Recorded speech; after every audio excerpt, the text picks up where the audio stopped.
Éliminatoire CAN 2023, la 6e journée débute dans quelques jours.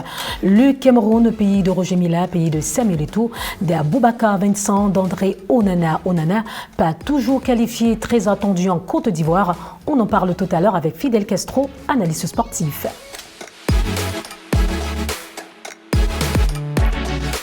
Bonsoir à vous, fidèles téléspectateurs de Télésud. En Afrique et au-delà des frontières africaines, c'est votre émission Afrique Sport sur Télésud. Bonsoir, Fidel Castro. Bonsoir, Marcel Gaël Mintama. C'est toujours avec un plaisir d'être sur le plateau de Télésud. Quelles sont les nouvelles? Comment se porte la Fédération camerounaise de football? S'il fallait parler de la Fédération camerounaise de football, je pense que le comité exécutif de la Fédération camerounaise de football est annoncé pour le 11 septembre prochain, c'est-à-dire la veille de la rencontre Cameroun-Namibie. Il va sans dire que cette fédération a été secouée par de nombreuses décisions rendues par le tribunal arbitral du sport. Donc c'est l'occasion pour le comité exécutif, dirigé par le président Samuel Eto'o, de donner les nouvelles directives et la nouvelle direction que va prendre le football camerounais au cours des prochaines années. Samuel Eto'o, le président de la Fédé camerounaise de football, qui semble être très secoué. Ces derniers moments, Fidel Castro, que se passe-t-il? Secoué, je ne pense pas, mais je pense que, comme toutes les fédérations, il a connu des moments assez difficiles, des contestations qui sont nées d'un certain nombre de présidents des clubs. Mais je crois que le tribunal... reproche-t-on véritablement à Samuel Eto'o? Il y a cette question de la condamnation par le tribunal espagnol, mais le juge, parce qu'on demandait la vacance du pouvoir. Mais le tribunal arbitral des sports a bien évidemment élagué la question en estimant qu'il n'y a pas de vacance du pouvoir. Donc ça a conforté M. Samuel Eto'o dans sa position de président de la Fédération camerounaise de football. Et de l'autre côté, il y a des clubs qui contestaient les décisions rendues par les commissions juridictionnelles. Et l'OTAS a tranché la question là-dessus. Donc je pense qu'aujourd'hui, le comité exécutif, comme je l'ai indiqué tout à l'heure, va donner la nouvelle direction. Et là, la FECAFOOT a l'occasion de retracer ou encore de tracer des nouvelles directives ou des nouvelles donnes où elle compte conduire le football camerounais dans les prochaines années. Cameroun-Burundi, c'est ce 12 septembre au stade Roumdé Adia du Garoua. On en parle ici tout de suite.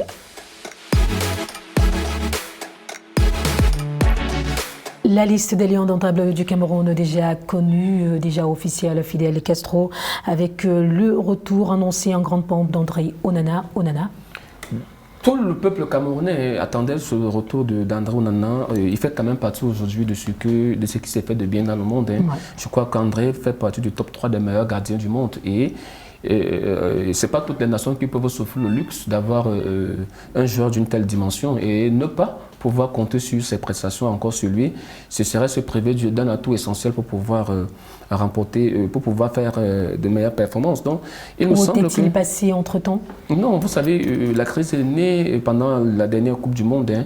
Il y a eu quelques dysfonctionnements avec l'encadrement technique, mais je crois que là, les deux parties sont revenues à des meilleurs sentiments. D'ailleurs, le manager sélectionneur, M. Rigobert Serge Sombahana, l'a si bien souligné au cours de sa conférence de presse en estimant qu'il n'y avait pas de problème entre Onana et que les deux parties ont pu mettre de côté les divergences. Donc je crois que le départ est là. André, c'est tout bénef pour les Lions indomptables qui, il faut le dire, c'est un match crucial qui doivent impérativement remporter cette rencontre pour se rendre du côté d'Abidjan en Côte d'Ivoire. Parce que vous savez, le Cameroun ne peut plus s'offrir le luxe de ne pas pouvoir se qualifier simplement pour une Coupe d'Afrique des Nations. Le ballon errant et le football, c'est mystère.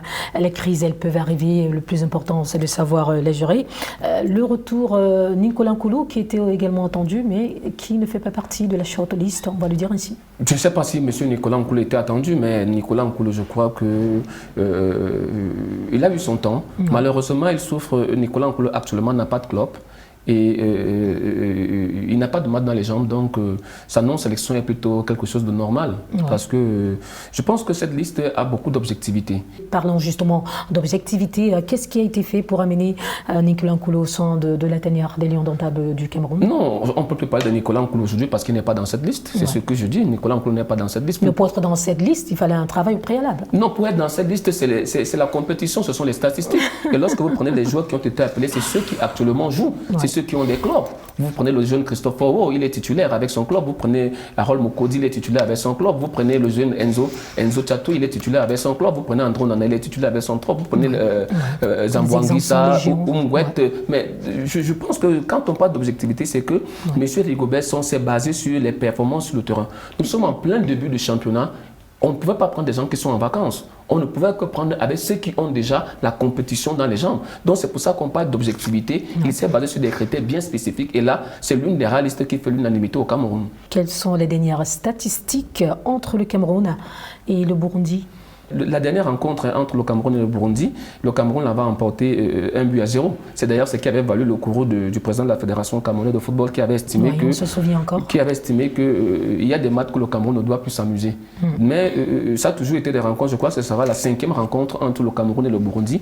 Et dans la globalité, le Cameroun a toujours eu raison du Burundi, même si le Cameroun a perdu par une fois face à cette modeste équipe. Mais je pense que là, les statistiques, comme je viens de le dire, parlent pour le Cameroun. Mais la dernière rencontre, il faut dire que dans cette poule, le Burundi est l'une des équipes qui marque le plus.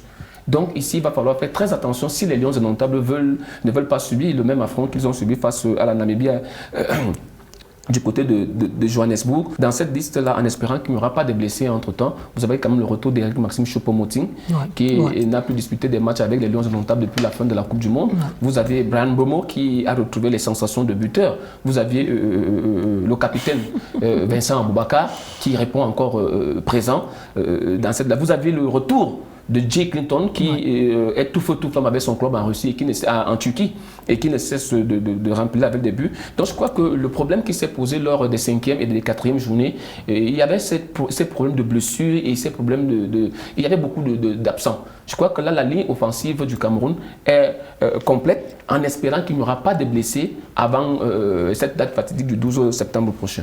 Et si on parlait des chances du Cameroun, qui est très attendu en Côte d'Ivoire, les Camerounais qui n'ont pas droit à l'erreur. Il faudrait savoir que le Cameroun a une double possibilité.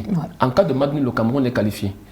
Mais il faudrait un match nul de 0 but partout parce que selon la nouvelle réglementation FIFA, le nouvel règlement CAF de cette compétition, tout match nul avec des buts éliminerait le Cameroun. Mais un match nul avec 0 but partout, le Cameroun est qualifié.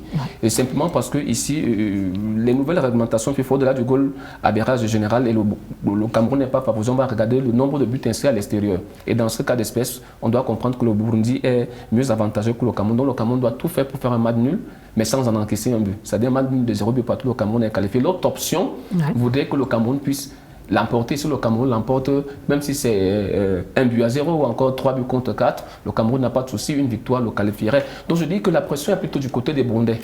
C'est le Burundi qui doit en réalité venir chercher la victoire au Cameroun. Donc à mon sens, ici le Cameroun conserve tout repose sur le Cameroun. Le Cameroun a les balles entre ses mains, le Cameroun a sa qualification entre ses mains. Maintenant il faut savoir comment est-ce que l'équipe va se préparer. Justement, Fidel Castro, abordons des questions techniques. Que faudrait-il éviter lors de cette rencontre? D'abord, le match va se jouer à Garoua. Et lorsqu'on regarde le plan de préparation, on se dit quand même qu'il y a des éléments qui ont été pris en compte parce que le stage commence le 4 septembre à Yaoundé, puis l'équipe va se diriger du côté de Garoua le 6. Donc je crois que tous les éléments sont mis à l'intérieur. Maintenant, il faudrait que les joueurs se sentent concernés. Et s'agissant des autres rencontres de cette 6e journée, Fidel Castro? Il faut dire qu'il y a encore, 9 tickets à prendre pour la qualification. Mais ce qui nous intéresse beaucoup plus, c'est les rencontres qui concernent la poule du Gabon. Les Panthères du Gabon qui sont dans une poule assez complexe avec la République démocratique du Congo. Je crois que cette poule-là, on va la lorgner de près. Parce que ça sera quand même des rencontres assez relevées. Tout comme il y a dans cette poule-là, les 9 tickets vont se jouer jusqu'à la fin. Je crois que c'est la dernière rencontre. Et là, il n'y a pas d'erreur à commettre. Donc, c'est une journée qui va peut-être nous réserver une ou deux surprises. Mais maintenant, attendons de voir. Parlons de la CAN de volleyball dames qui s'est tenue du 14 au 25 août dernier. 12 équipes participantes.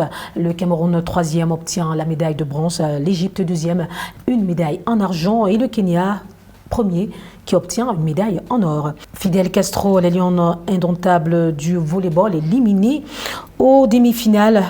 Une contre-performance triple détentrice du titre. Oui, c'est une véritable contre-performance pour les Lions indomptables du Cameroun. Il faudrait dire qu'elles sont, vous l'avez bien rappelé, elles sont triple détentrices du titre. Elles ont remporté ce trophée en 2017. C'était d'ailleurs à Yaoundé en 2019 et puis en 2021. Les problèmes autour de la Fédération camerounaise de volleyball avec ce bicéphalisme entretenu par les autorités camerounaises n'ont pas permis qu'il y ait une préparation adéquate, non seulement de la compétition en elle-même, mais de l'équipe nationale. Parce que les dernières nouvelles, il y avait deux équipes nationales, l'une qui s'est préparée du côté de la Croatie, l'autre qui s'est préparée du côté de Yaoundé à Johnson. Dans une telle ambiance... Elle a fini par prendre part à cette c'est celle qui s'est préparée du côté de la Croatie avec un entraîneur qui avait déjà passé plusieurs années au Cameroun et qui n'a rien gagné, et M. Peter Nonomroche, qu'on a ramené au Cameroun quelques mois simplement avant le début de la compétition. Et de l'autre côté, vous aviez l'entraîneur qui lui avait gagné toutes les 3 dernières camps, notamment M. Jean-René Akono, qui avait déjà commencé à préparer une équipe depuis 2 ans. C'est celle-là qui était au collège Johnson du côté de Yaoundé, mais qui n'a pas pris part à cette compétition.